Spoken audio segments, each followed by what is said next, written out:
What's up, everyone? You're tuned in to episode 108 of Three Questions and a Song.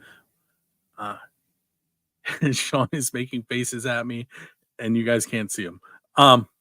With me tonight is Sean Nestor, who is in Half Will and Homicide Black, and a bunch of other bands that I'm going to let him talk about as I bring him up on the screen. There's one you're in with Matt that I cannot think of the name of right now. That's a play on somebody's name. Help me out. That'll be Harlot Oscara. That's the one. What other bands am I missing? Silk Nine. Oh, yeah. Yeah. It's the same cast of characters. It's kind of a carousel of characters, but some in and out. But we're all the same bunch of gaggle of fools that seem to just hang out together and make music. So first, I'm going to have to go back in time a little bit. Someday I am going to figure out how to play bass, and we're going to change the name to Homicide Bill. That is happening. Blackie Even if himself said that the bass is a tool of ignorance. I didn't say it. Quoting Blackie Laws, tool of ignorance. I actually started off playing bass only because it was what they needed in the band. But I prefer bass, actually, personally. Somewhere, if you dig in the internet far enough, you will find a picture where I cropped Ralph out of the picture. And I saw that one. Oh, yeah. Remember? Yeah. We actually were going to make that a profile picture for the band. He was this close. I think he can play the bass better than me, since I don't know how to play the bass at all. No, Ralph's an amazingly great bass player. And Ralph also, something else about Ralph McCartney that people may not know. That guy can sing. He can seriously sing. And, I was like, wow. Thank you, brother. Thanks for helping me out on these back vocals and everything else. No, and he's also the third stooge to Homicide Black. He's a perfect third stooge to Homicide Black. Yeah, Ralph is the bee's knees all day. No bad guys, any way you look at it. So you mentioned it's a trio. We should probably mention the other guy too. Maybe. Do I have to? Yeah. All right. I mean, he did send us the songs to play later. Yeah, he did. And that was my bad too. So Jazz Byers is in Homicide Black, is the drummer for Homicide Black. Everybody jokes around, and we also joke around, say, my heterosexual life partner, and he says the same thing, just because we've been friends for so long. We hang out more than most people ever should. He is a multi-instrumentalist. And he plays instruments I never heard of until I talked to him. Well, some of them he makes, and so that doesn't count. I don't think that counts. If you make something, that doesn't really count. I could just do it all day. Come on, Yeah, I play the emerald. It's like, you didn't make that up. Come on. But to be fair, and not to inflate his overly inflated ego as it is, that he is a very, very talented musician. He took lessons. He's one of those guys who took lessons. I was like, I took a few, not a lot. But he took music lessons. He can play piano, guitar, bass, drums, typical what you think of rock band stuff. I think that his next instrument should be the didgeridoo, which would be great. I think it'd be great, or a rain stick. But he's all over the place, and he really does invest himself in the music, and God bless him for it. He literally is all over the place. We have a show on Music from 412 about him being all over the place. Yep. Yeah. I mean, and yet he still has time to find a way to play pot and pan and say he's a multi-instrumentalist. It's weird, but no, he's a very talented person. He's a great songwriter too. We want to strangle each other, and immediately thereafter record, I think, pretty nice stuff. And then we go to the pub and we decompress. And then we go back up and we re-record. So I think that's a nice relationship to have with anybody, you know. That transcends just me and Jazz. Most of the people that in Half Wheel and everything else, it's like a very dysfunctional family reunion when we get together. I guess, sort of, kind of. So just real quick, the name of that show is Jazz's Rockin' Road Show. Music412.com. You'll find this on there as well. And the Pennsylvania Rock Show and Rocky's Rock and Roll Symphony and Backstage Pass and Space Bat Productions. What am I forgetting? Signal Chain coming soon. There's a lot. And those are just some of the TV shows. There's a whole bunch of radio shows too. There's a lot of media there, and none of it is throwaway at all. Just find 30 minutes of your time, 15 minutes of your time, just go there and just peruse. You won't be sorry. It's if you go to the website, you can watch the TV feed from there, and you can watch on-demand episodes of past shows. You can listen to on-demand episodes of past radio shows. There's a lot there, and I should know because I put most of it up. Yeah, and the Roku fans out there. Oh yeah, there you go. If you got a Roku, just jump on that too. I'm not promoting any kind of media or any kind of streaming service, but I'm just saying I have a Roku personally.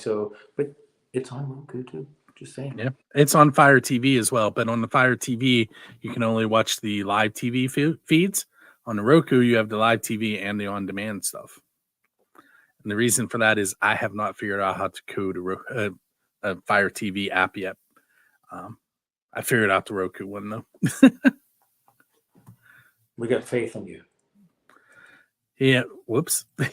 As I take you off the screen. Wrong button. They want me off this screen more than on, trust me. Ugh. Yeah, a lot of the stuff that's happened on Music from 412 was because Rocky told me that he knew I could do it, and I kept telling him, no, I can't, and then I did.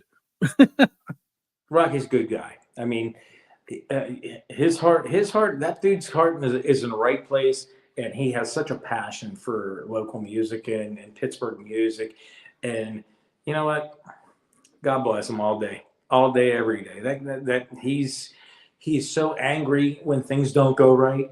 And I think that's awesome. It's like, good, be angry, because he's just so invested, and I think it's cool.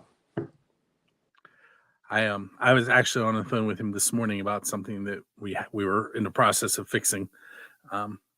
You probably noticed it on the Roku, where the videos were bouncing back and forth and the audio wasn't matching up. Yeah, that is currently fixed. We actually just thought it was the metal god shining down saying Homicide Black on no level needs to ever be featured with audio. we just thought it was divine intervention, and the metal god said no soup for you. When I say it's fixed, I mean we found a different way to make it work, and we're still trying to figure out how we were doing before isn't working.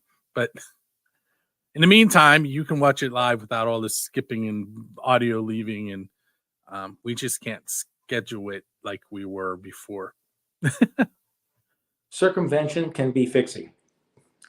Just look at it that way. And the big key is Todd from 10 Band Productions. He's a big help. And that's our Fire TV app. That's where we go through. So if you want to watch Music from 412 on Fire TV, go to the 10band.tv app, and you can watch all kinds of hockey, local hockey, or you can watch local music. but not at the same time, because if you can Oh, stream the music after the fact, you should watch the hockey live, but then watch the music. Be sure to do it that way. That's just my opinion. Anyway, let's see. Okay, Sean. Important question. What's the best pizza you've had because you're a musician? The best pizza I've had because I was a musician. I would say immediately, without even having to think about this. Wow, I can't believe this. Uh, God bless him. Back in the day, right across from uh, Bloomfield Bridge Tavern was another wonderful venue that hosted nothing but original music. Caddy Corner was a pizza shop, and Howlers, which was the venue, would bring in pizza for the bands. We didn't pay for it or anything like that. It was nice, and it was smacking good pizza. And I got that pizza because I was a musician. So I guess I suppose that answers the question. I have one Howlers experience, and it didn't go well. Oh, I have several of them. Yeah, we could talk offline. We definitely will, because it's funny. So Doc Rock's saying hello. Keith, I don't know what Keith's last name is, Hey, but he thanks. said Told Doc I said, hey, I love him. he said he loves your playing, and he also says that Howlers was a great venue. Love me some Doc Rock. Ugh. All right, so that's that's that question I just asked you, the pizza one. It's funny that Doc responded there because I didn't know he was on. When he first started hearing me ask that question, he's like, "What is that?" And now he asks it on his show. Copy. You know what? Hey, I'm 100% okay with that. Doc Rock he hosts the Metal Shop 101 on Music from 412's radio station. So make sure you check him out there. Sincerest form of flattery right there. All right, so we're going to take a break, and we're going to listen to the Black in Your eyes, Black in Your Eyes, which is a Homicide Black song. It is. And then we're going to listen to Me and You, which is a Half Wheel song. And then we're going to come back, and Sean's going to get his MTV moment, and he's going to do a little storytellers and tell us about both those songs. And we're going to talk a little bit more after that. So we'll be right back.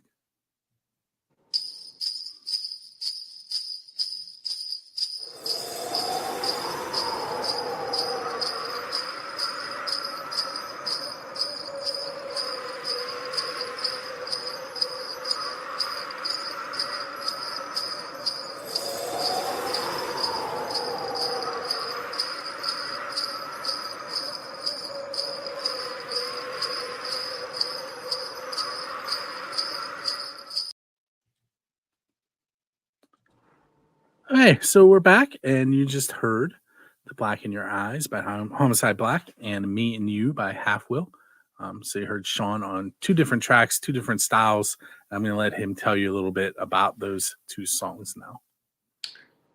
Okay, so Black in Your Eyes, pardon me, Black in Your Eyes, our very good friend, Danny Corso, who is my bestest Star Trek geek friend, and we do all this Star Trek stuff together. We buy Star Trek wines and we do all this stuff. It's ridiculous. Don't even start me. But anyway, Danny, who's also a phenomenal guitarist, Sacred Dominion. If you don't know, you should know. Sacred Dominion, Danny Corso. Danny said, "Hey, I'm going to write a Homicide Black song for you guys." We're like, "Okay, yeah." And he did, and it was really good. And then he said, "But I want dual guitars, dual leads, solos together, harmonies." And I'm like, okay, all right. So he brings it to us, and it's a great song. We had a great time. We recorded the tracks, and there were no lyrics. And Jazz and I sat down and we wrote lyrics. And we said, it's not cool if we don't have Danny over when we record the vocals, though, because he wrote most of the music. Anybody that writes in a band, and so it's never the way somebody brought it in. Everybody brings something and it changes. It's never exactly the way it came in. So Danny comes in and he goes, but no, I don't have to. And we're like, no, we just want to make sure we do you justice in what we do. And that was a marathon session of epic proportion. And Danny Corso, God bless you, he's always the guy. He goes, could you double that? Could you triple that? And we're talking about vocals. I was like, well, that was pretty hard to do the first time. He goes, well, just double it, make it thicker. I was like, well, okay. He goes, can you triple that? I'm like,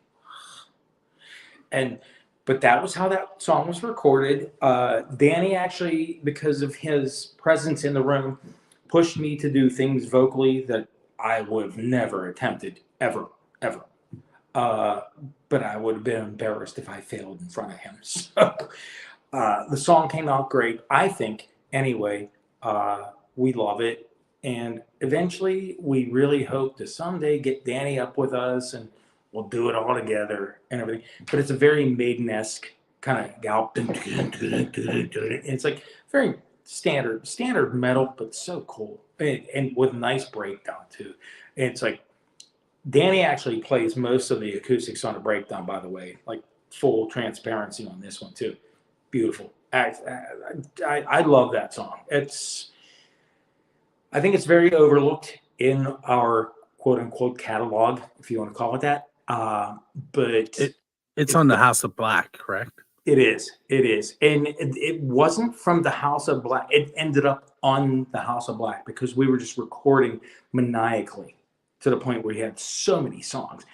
But I think that it's one of the coolest tunes that we've done, and so true metal, and such a fun time. Such a good time, good experience.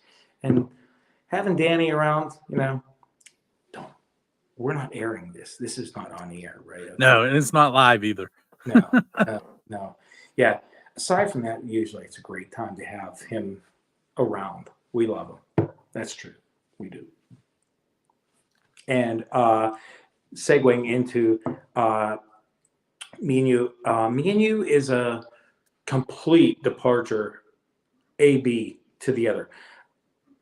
To me, it's a very old school, mellow, going to California Zepp tune, sort of, kind of. And it's such a great way for us to get away from always, for us anyway, you can't always be Dio. You can't always be Black Sabbath. You can't, that's not what we do. We try to stick and move, and whatever works. That song is so fun and so fun live. And we do actually live. In the breakdown of that, we do a little bit of Thank You from Zeppelin, and it perfectly segues in the outro. But that's a fun tune. And it's like, you don't always have to be screaming. Sometimes you can actually just sing.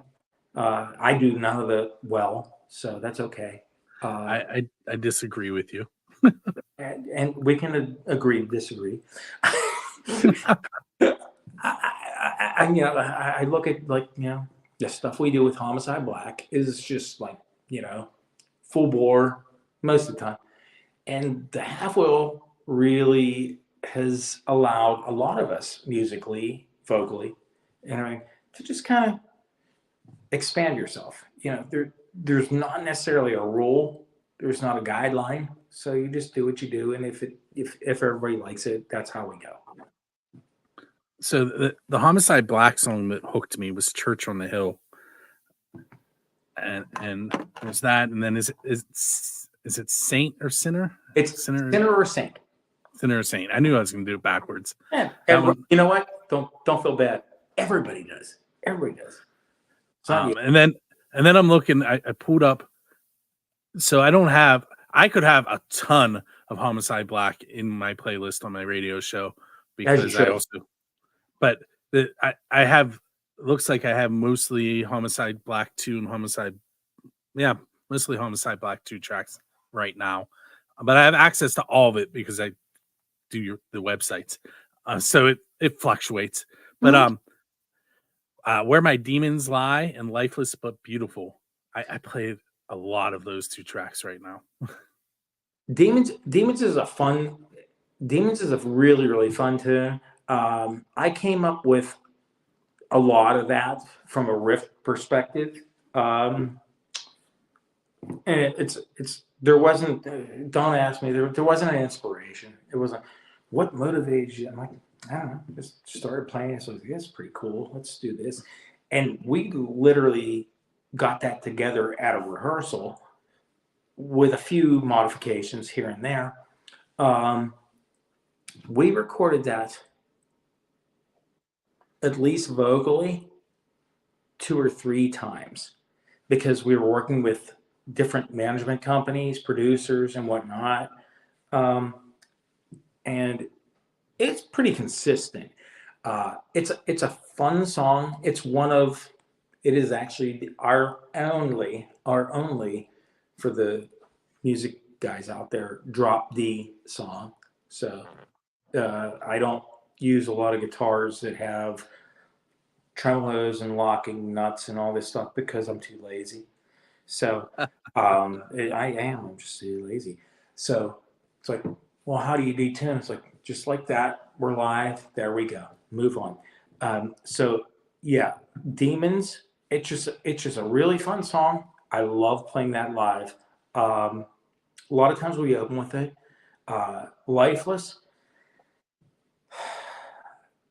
Blackie Lawless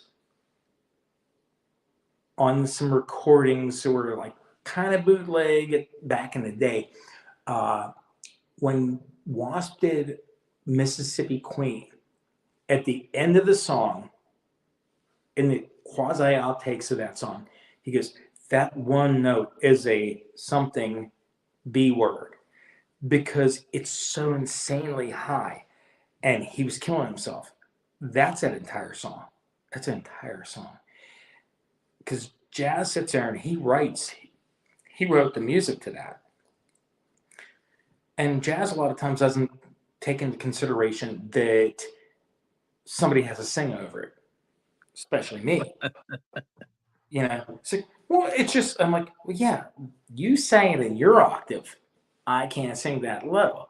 But then I sing here, and it's like, and it just starts a step, and then all of a sudden, you're in a stratosphere, and it's like, I mean, like, sure, song's cool and whatever, but you sit there and you're like, okay, wow, take some breath before this guy, but that's kind of what we do.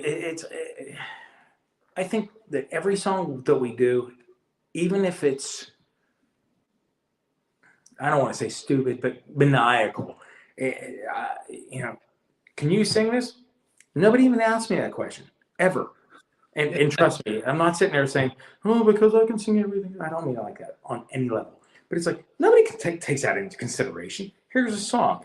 Like, sing it. It's like, and then it morphs into whatever it is. But we have a very, very loose formula, I guess. Even between Homicide Black, Half Wheel, and the Silk 9 stuff too.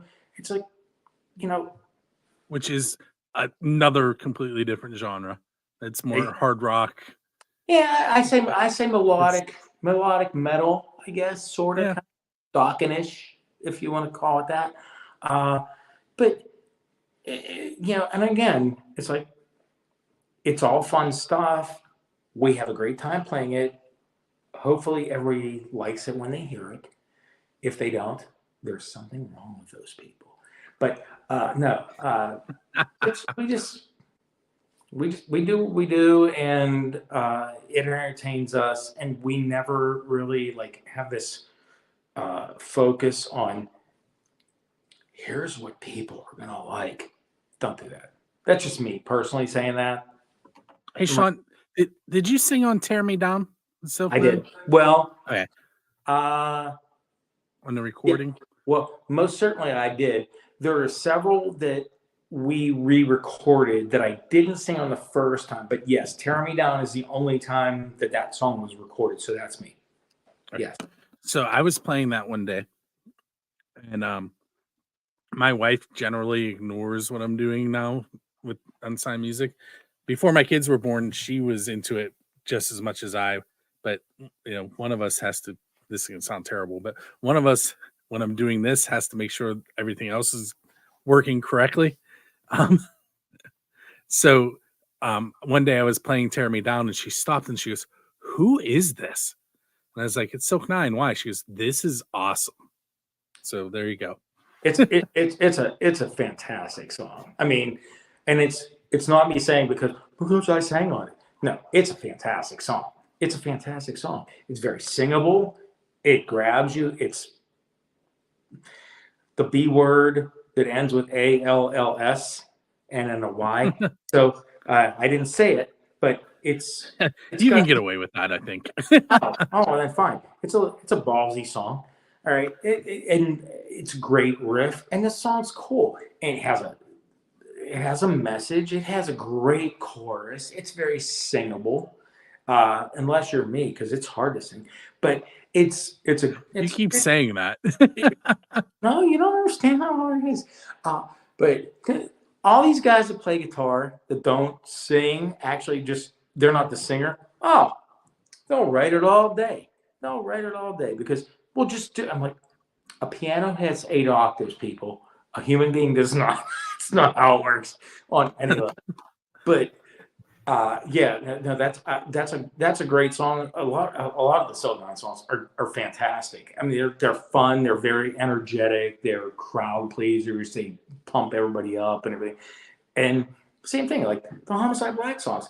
They, I mean, there are so many songs that are fun to play with Homicide Black, and us being a 3-piece, I'm sort of hemmed in, strapped to a guitar and a mic, so that's a little different. But I don't have a problem with that. And Half Wheel is the most eclectic band I think that I've ever experienced. Sometimes I play, like on the recordings, I play guitar, but I don't play them live.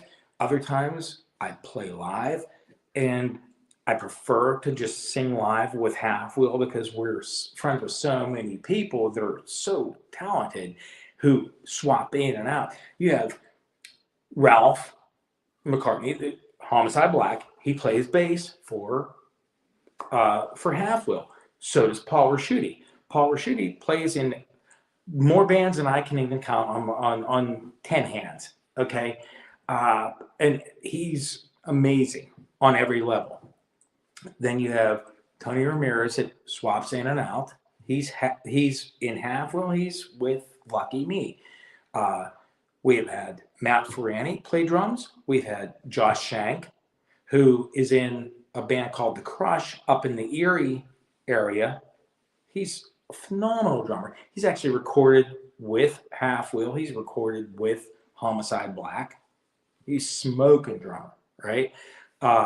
Geez, I mean, Jamie Linhart, who Tony Ramirez and I and Jazz, we go back till, the beginning of time. And Jamie is a smoking drummer, and we just keep rotating. And then we've even had Mike Ofka has sat in with us because he was very, very gracious. There's a Pittsburgh legendary name. Thank you. Yeah, he's like, and we actually do a lot of our stuff with Mike, with regard to mixing, mastering, and stuff like that. We'll go and sit for a day when we do an actual full Half Wheel release.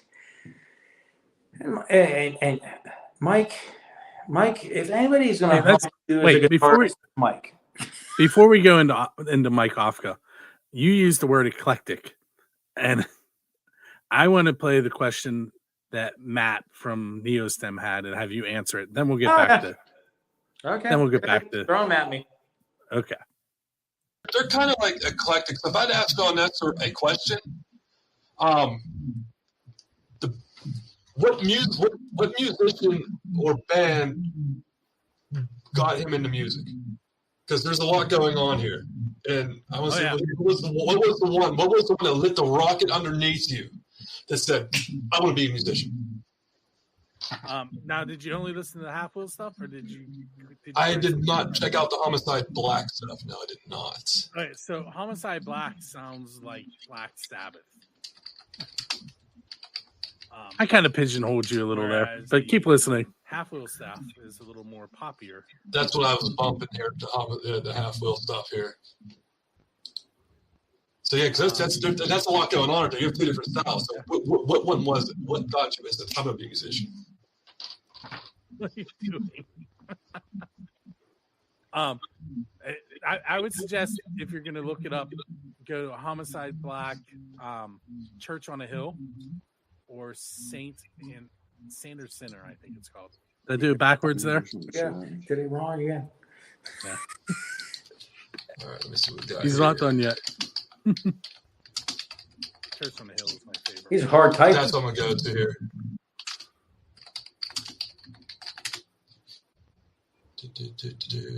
All right, here we go.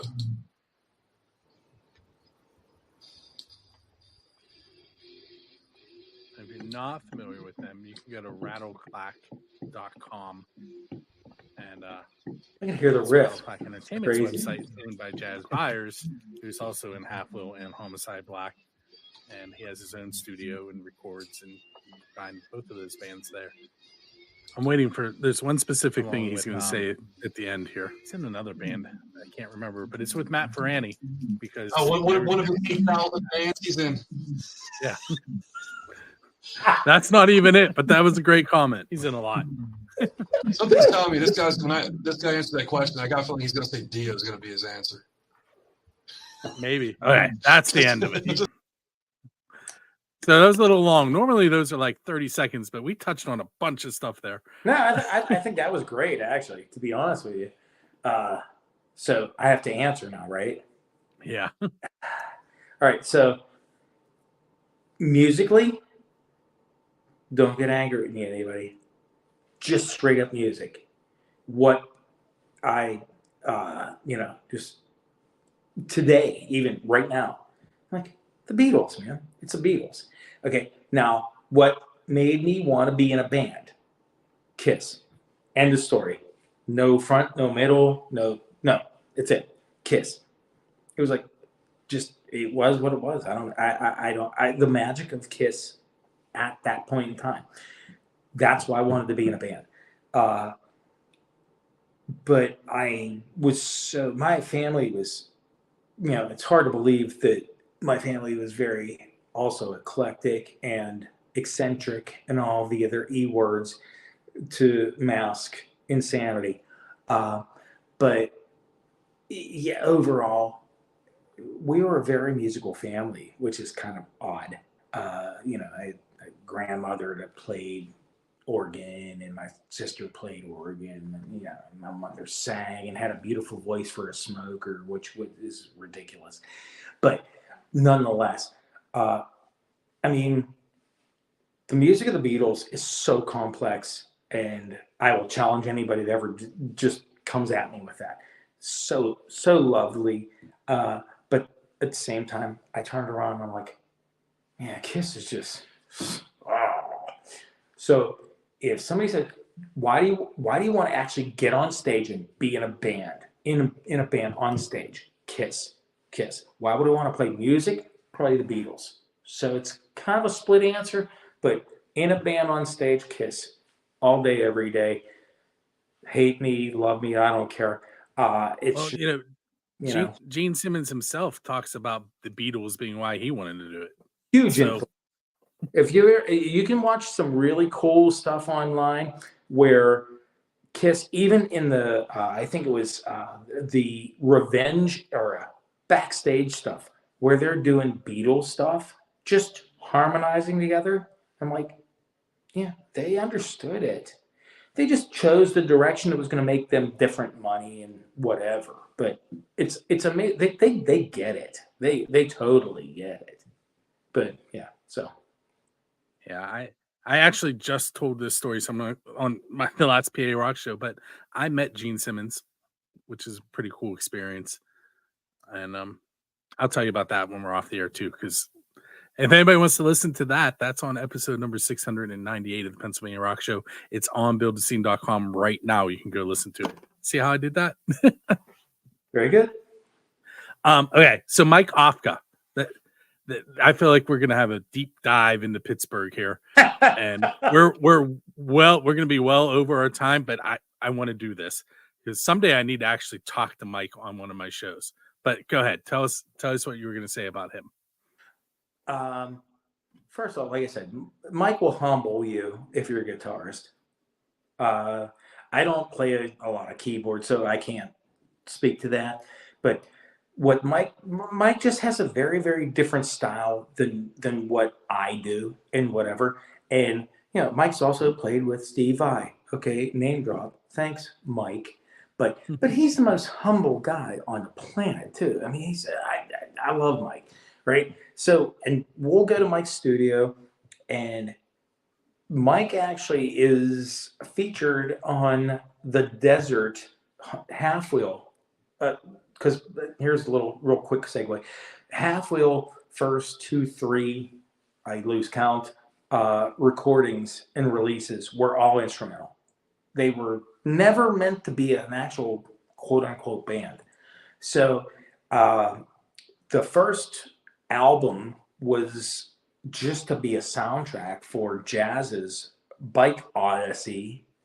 Which Mike, I have watched. I've watched that DVD. And that's all it was. He called me and said, "Hey, I have all these tunes. Do you want to come over and play guitar on them?" I'm like, "Oh, sure." Yeah. And that's how that happened. So there's the birth of Half Wheel. And it ebbs and flows. And it was never supposed, at least intended to be anything more than just like cerebral, cool, driving music, whatever. I think that my favorite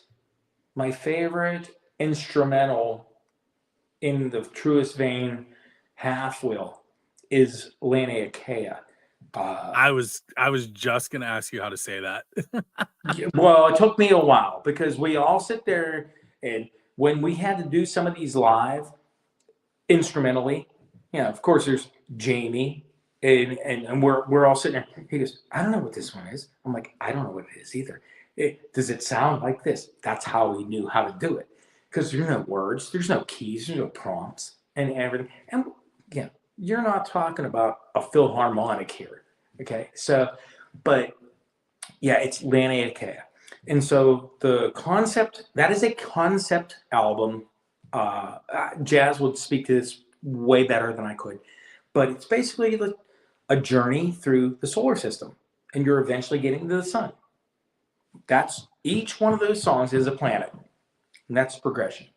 Okay, Terra Gaia, Mother Earth, okay, which is actually that's one of my favorite leads I've ever played, because the entire song is so happy. It makes me disgusted how happy it is. Al Peden was the guest bass player on that, and that guy is an absolute freaking monster.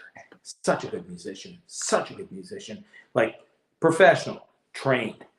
And where we sit there and we're like, well, he's like, "Oh," and we're like, "Okay, just do it out," and stuff like that. But that is one of my favorite songs that are instrumental for for the Half Wheel thing. But jumping right back, we did the Desert, which was 2 albums before that, and then we got together with Mike and said, "Hey, would you want to recut a couple segments and throw your own stuff in there?" And we kind of call him a response. I didn't recut anything, but he just threw his own stuff in. When you hear Mike play, it's Mike. It's just he's next level. I mean, I trust me, I'm not competing with that on any level at all. He's such a good player and so effortless, and so unassuming, He doesn't act like you're welcome and walks away. It's like, no. He's like, is that okay? Like, yeah, this is pretty good, Mike. But yeah, he's and actually, what's funny is I met Mike the first time I met Mike was at the Art Institute of Pittsburgh when he was also in school with Tony Ramirez, who is also in Lucky Me and plays with Half Wheel. So it's so hysterical how small that world becomes as older you get, at least in my opinion. Anyway. Hey, so I have one more song I want you to talk about. It won the Grassy Award, and it is a Half Wheel song that has lyrics. First one. Now I'm gonna mess this up because the album has an S, I think, and the song doesn't. Right? Yep. Yeah. So the album is Good Days. It's Good Days, but the song is Good Day. Right? Yeah. Yeah. Jazz threw that song away in his own admission. He threw that song away 3, 4, maybe 5 times before I ever heard it. He thought it was garbage. We were in the dark times of COVID, and you can't go anywhere, do anything, this and that, whatever. And so he had a whole bunch of tunes that were cover tunes that were in the vein of what he liked. He's very heavily steeped in alternative stuff from back in the day. And that is the only song that is an original that has lyrics. So he goes, do you want to do all these songs? I'm like, yeah, I got nothing better to do. We're all just hanging out, right? So that's what we did. He put that song out, and he says, what do you think? And, I said, and again, when we get together, it ebbs and flows and develops into whatever it ends up being. And it was just such a fun song. I guess it's a fun song. So fun that it won a Grassy Award. If you YouTube the video for it, I'm like, I don't know, you have inflatable dinosaurs. There's inflatable dinosaurs. By the way, that entire video, aside from a couple of the driving little scenes in there, it was not scripted. Those dinosaurs, we came upon that. Swear God Almighty. Swear to God Almighty. And we're like, and Jazz was like, do you mind? And is it okay if we film? And so it wasn't like that. That was not a storyboard. That was not a script. So that all just happened almost probably about 80% organically. And then it blew up. I think it blew up. One, because I really do believe it's a great song. But I think it blew up because of, you're coming out of the dark ages. Oh yeah, come out of your caves, guys. Come on, it's a good day. And we ended up doing a Christmas parade. Like seriously, like the just slightly lower budget Macy's parade, where Jazz and I are in the back of a truck playing Good Day in 40-degree weather and snow and everything like. And meanwhile, Homicide Black had a show approximately 30 minutes after that. I probably got strep throat. Just truth be told. But we did all that. It's such a fun song. It's almost always our closer for Half Wheel, but it's such a fun song. It's like, honestly, and I didn't write it, so it's not like I'm just pat myself on the back and all that stuff. It's a fun song. If it wasn't our song, I would still enjoy it. I'm just very, very happy that I get to try to sing it most of the time. Well, here let's give a little bit of background on the Grassy Awards so everybody understands what happened there, which will help with your I didn't write it. So the Grassy Awards are from 97.7, the rock station out of Butler, Pennsylvania. Mhm. And to be nominated for the Grassy Award, your song has to end up in regular rotation on their FM station, first of all. And then it goes through a gauntlet, which songs are going to be available for to be voted on. And then from there, they go up on the website and the listeners actually vote on the songs. So to win the Grassy Award, you have to be voted in by the listeners of this FM station. Yeah. So cutting through all of that. No, it's literally a listener award. It's hard to believe that those still exist. But yeah, it's a listener award. It wasn't we bought robos that did this, that, and the other. I'm like, oh, we're just not going to do that. It's not, but everybody really, really liked it. I think, to sit there and say that I kind of just a little bit, kind of go, you're crying, I'm not crying. Kind of a situation whenever, because we honestly did not know that we won. That's not all right, here's when they're going to bring the award, but no, we didn't know. So we played our set, and because, it's a good day and there's a bike and, and they tailor everything. Dude comes down the hill, like straight up Mr. McFeely. That hill is a monster too. I would have never ridden a bike down that. No offense to the guy, but I'm glad the award survived. It was like he comes down, and I'm like, we're like, you're starting to get it, and I was like, you better not crash. I'm gonna pinch myself or something. Yeah, I was like, it was very, very touching, and it was very awesome. Like, dude comes down, he gets the trophy out, and we were like, very, like, just, it is so touching and so and very rewarding. That honestly, not a fluff piece. It was like, it was nice that everybody really liked it so much that they voted for it and they cared. And wasn't like we were going to win $1 billion because of it. It was like, no, it just, it was worth more than that because everybody really loved it and it meant something. And another cool piece of that whole thing is every year the trophy is handmade and specific to that band. Exactly. Our trophy blows my mind. Right now, I was promised that we'd be able to rotate it from house to house and stuff like that. It hasn't happened yet. Let me guess. It's at Jazz's house? It still is. Yeah. I think he super glued it to the mantle. I'm afraid to break it.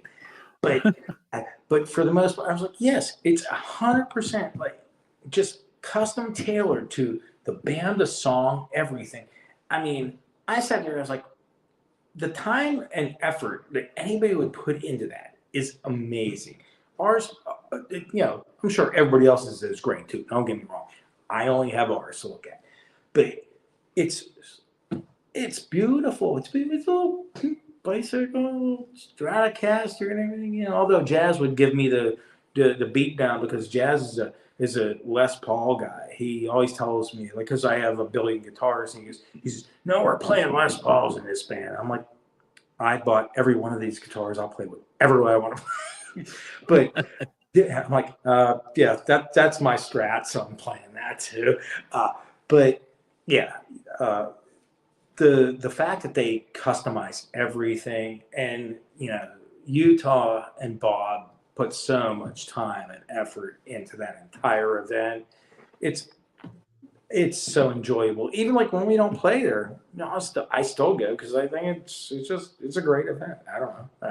I went for my very first time this year, because my summers are kind of busy, especially with now Build a Scene, First Angel Media, and Music from the 412.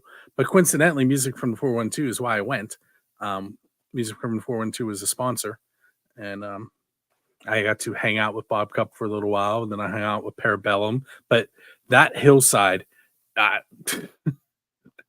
I'd love very to ride it out. Yeah, in the winter, that's a sled ride nightmare. for sure. And speaking of Bob Cup, like I'll tell you, radio voice all day. That guy, just if he read me any story on the planet, Bob Cup just read me to sleep. I listened to the Slippery Rock game this past weekend, and I just kept going, I know that guy. I mean, like you see the guy, he's the nicest guy on the planet, and that voice comes out of your head. What's going on? That guy, golden throat, Bob Cup, golden throat all day. Oh, so good. And hey, by the way, I will throw some props out to Noble Hops, which is Utah's band. I didn't know. Like I knew he played in a band, but then Jazz hung out with them and they recorded down at his place. And I was like, I saw it and I was like, wow, these guys are super good. So, not a paid advertisement on any level, but I was like, wow, those guys are really, really impressive. And if you get a chance, anybody gets a chance to go out and see them at whatever they're going to do, they were. I was like, I just thought you did radio stuff, dude. But wow, they're very, very talented. So Utah, back in the day, and when I say back in the day, I mean 2004, before the Pennsylvania Rock Show existed, just a few months before. I opened a website called akmusicscene.com, which you can still go to, but it brings you to part of Build the Scenes website. And I didn't have a name, and I didn't really have any funding to do anything. Utah came up with the name AK Music Scene and paid for the domain name so that I could start what turned into Build the Scene. So, Well, see, obviously we're both Utah fans. yes. Yeah, I've run into Utah in the oddest places. I've been at wineries in the Erie area, and you see him from behind. I was like, Utah. Plus, he has a shady lady. Yes, like, everywhere. That can't be a coincidence. I'm like, Utah?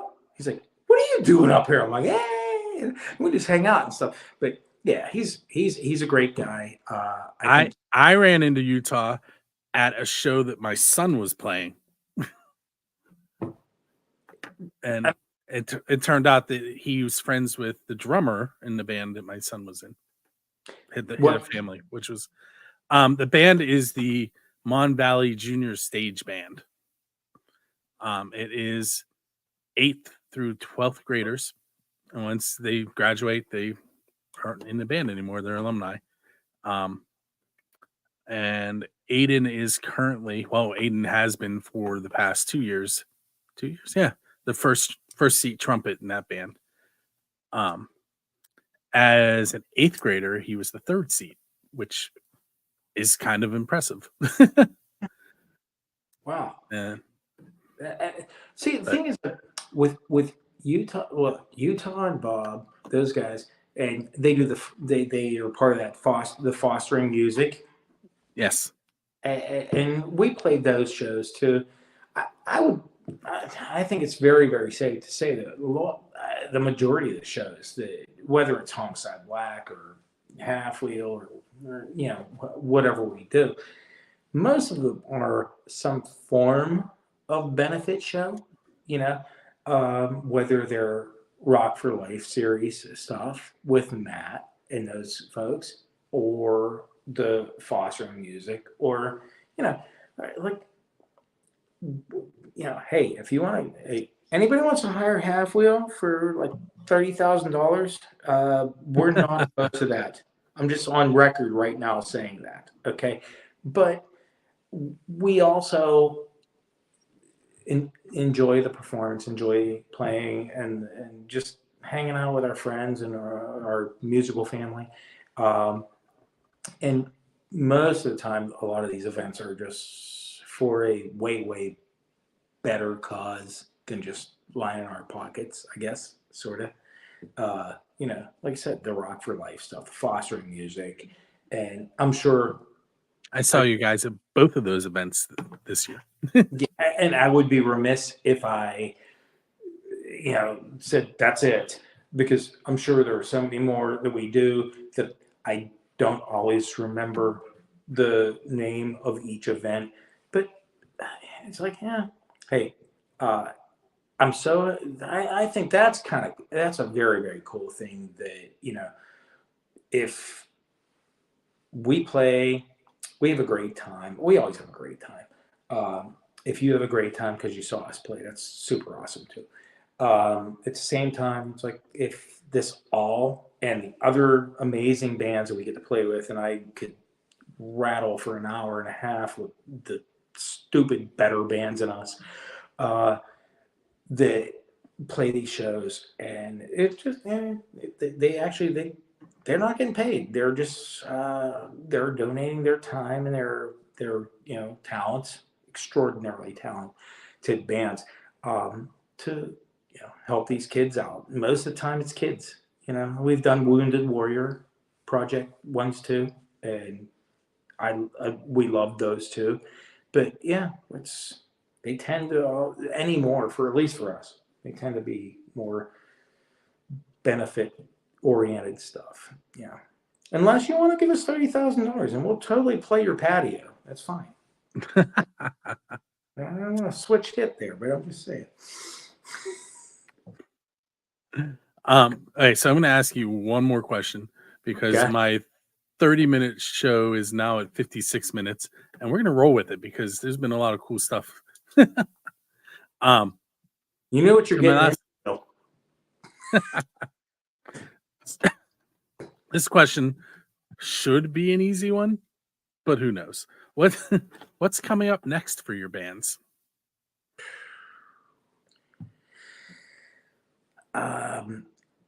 Across the board, I think that our plan is a lot more recording and playing simultaneously. Homicide Black played its first show in over 3 years. Just a few months ago, a couple months ago, whatever. It's hysterical how much the whole riding the bike thing works out, and you almost don't miss a beat, except for I had to learn a lot of the solos that I wrote, so that sucked. But aside from that, I think that we are planning on just playing as much as we can, recording, putting some new stuff out, and just being active, I guess, and not laying back, because I think that Homicide Black specifically has laid back, just because sometimes you pivot on your priorities and things, but Homicide Black is alive and well, so please nobody misunderstand that. Had a great show. Want to record, do some more shows with Homicide Black, and the fact that Half Wheel is a collective of so many bands, friends, family. I would expect to see a lot of Half Wheel shows as well, and as many Homicide Black as we can get on. Hey, Sean, I want to thank you for hanging out with me tonight. What people don't know is we also talked for like 25 minutes before we went live. So this has been episode number 108 of 3 Questions and a Song with Sean. I keep forgetting. Sean, I still need you to ask a question of Christina from the Shadow event. And my question is, because I watched, and I almost think that we played with them at that show that was recorded, that I just fixated on a video. But at any rate, watching them, I was very intrigued. And I was like, every band gets compared to every national act or famous band and whatever. I'm like, oh, well, they sound like them. They sound like this. They like that. Okay, so that's all well and good. But I guess my question to Christina is, you as a band, if you don't have a choice, if you could be compared to and be happy with or impressed by or honored by the comparison of they sound like X, what would that band be? Sean, I don't know if you saw that, but a thumbs up appeared next to you on the screen. I have no idea where it came from, like in a thought bubble. They like my question. I've never seen that before, ever. I've already been told one time today that I'm an anomaly. Not an amphibian or any of that, or a sea anemone either. I was told I was an anomaly. So I don't know. Well, you know, Ace Frehley has a solo album named that. That's true. That's true. We get 10,000 votes. How about that, guys? Woo! All right, so now I'm going to do the closing. Sean, thank you for hanging out with me tonight on episode 100. Thank you for enduring my pain that I inflicted upon you. And no, this is fun. We doubled the amount. Well, more than doubled because I have to put the music in on. But sometimes I have shows where I just don't want to hang up, and this is one of them because so many cool things came up, like Mike Ofka and the different members of your band and fostering music and the Grassroots Grassy Award. There's a lot of cool stuff that came up. So people are going to learn some things when they watch this one on Music from the 412 or listen on Rootaroo Radio in San Diego or on Build a Scene or Music from the 412 Radio.